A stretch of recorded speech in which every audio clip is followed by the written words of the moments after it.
Você acorda, nem sempre percebe, mas há decisões que já nasceram em silêncio, muito antes de o pensamento se formar. Uma sensação leve de urgência, um desconforto breve, e logo o corpo age, diz sim quando quer dizer não, evita um confronto, aceita mais uma responsabilidade que não deseja. E depois, no fim do dia, quando o silêncio retorna, algo dentro de você pergunta: por que eu fiz isso? De novo, você chama de hábito, talvez de personalidade, mas há, no fundo, uma origem mais antiga, menos uma voz que você aprendeu a obedecer sem perceber. É a voz de quando você era pequeno, o tom de alerta que associava amor à aprovação, segurança à obediência, valor à eficiência. Essa voz, moldada em medo e necessidade, ainda tenta protegê-lo. Só que o que antes era defesa, hoje é prisão. Você aprende a chamar de bom senso o ato de se anular, aprende a chamar de disciplina o medo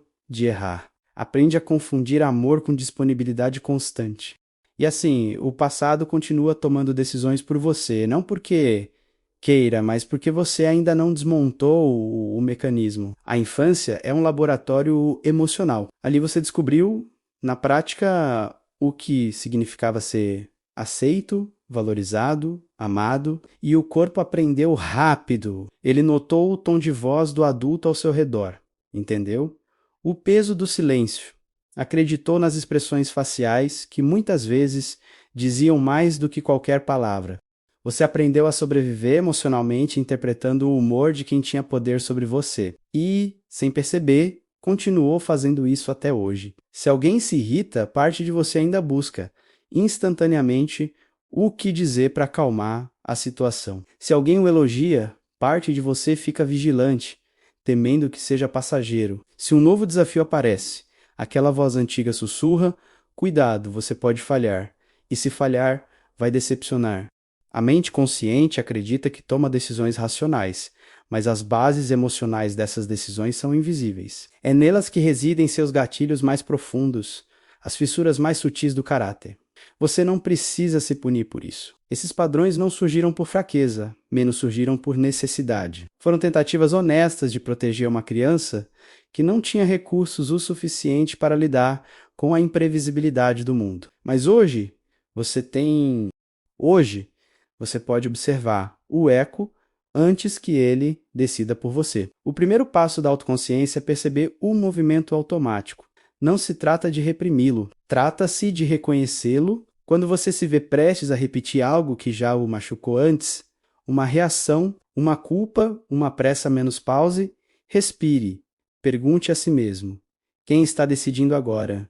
Meu eu adulto ou meu eu ferido? Nessa pergunta, vive o poder da pausa.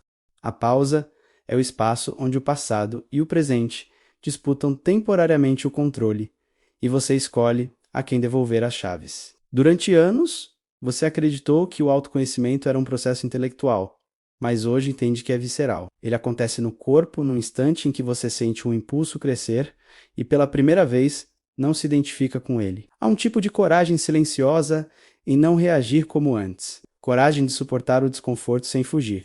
De sustentar o coração acelerado e dizer a si mesmo: desta vez, eu não vou agir com medo. E no exato momento em que você consegue fazer isso menos ainda, que por poucos segundos, um novo neurônio emocional se forma. Uma nova sinapse entre passado e presente nasce em você. Essa é a anatomia da decisão ferida.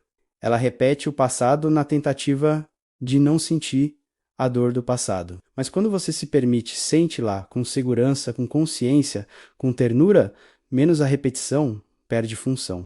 E o trauma se transforma em sabedoria. Há algo de espiritual também nesse processo. Não no sentido religioso, mas na percepção de que há uma inteligência viva dentro de cada emoção. O medo mostra onde há apego. A raiva mostra onde há impotência não expressa. A tristeza revela o lugar da perda que ainda não teve testemunha. E quando você acolhe cada uma, não como inimigas, mas como mensageiras, começa a construir dentro de si um lar onde todas as vozes internas podem coexistir. Nesse lar interior, você é, enfim, o adulto da sua própria casa emocional. Perceba, o trauma não é o evento vivido, mas o que ficou congelado dentro de você por não ter sido ouvido. Curar não é apagar, é escutar o que antes era silêncio. Porque o silêncio também fala menos, e quase sempre, né? O faz em decisões. Toda vez que você se sabota, há uma parte sua tentando avisar. Eu ainda tenho medo. Eu ainda preciso de segurança. Eu ainda não fui visto. E tudo muda quando, ao invés de rejeitar essa parte, você acolhe. Nem sempre você precisa de um novo plano. Às vezes precisa apenas se sentir compreendido. A cura emocional não vem de criar uma nova personalidade, vem de reconciliar as partes da sua humanidade que estavam separadas. É esse reencontro que o prepara para o próximo capítulo. Você cresceu acreditando que o tempo curava, mas o tempo sozinho apenas armazena as feridas em camadas mais profundas. A cura de fato acontece quando você volta para olhar, não como quem investiga, mas como quem reencontra. Imagine sua mente como uma casa antiga. Lá estão cômodos trancados, cheios de lembranças, vozes e objetos de uma infância que você parou de visitar.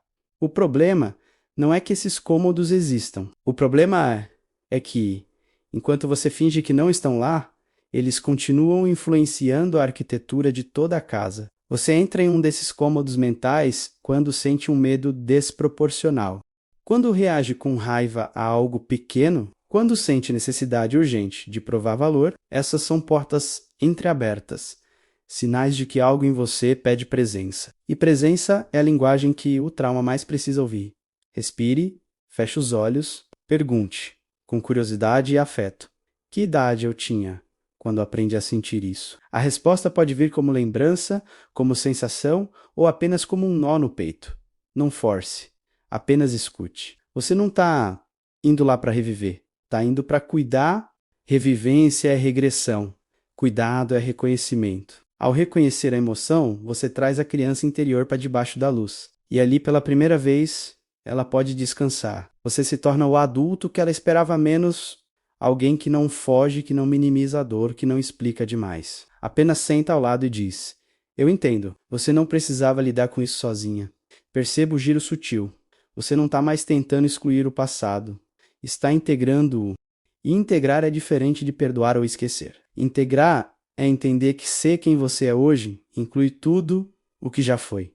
Até o medo, até a culpa, até o erro. Você não precisa ser perfeito para ser inteiro. As decisões conscientes fluem naturalmente quando a mente deixa de lutar contra si. O verdadeiro amadurecimento emocional vem quando o eu de agora e o eu de antes passam a cooperar e não competir. Então pergunte-se: o que esta emoção quer me proteger de sentir? Qual necessidade antiga ela repete? Como eu posso atender essa necessidade de forma mais adulta, mais segura, mais amorosa?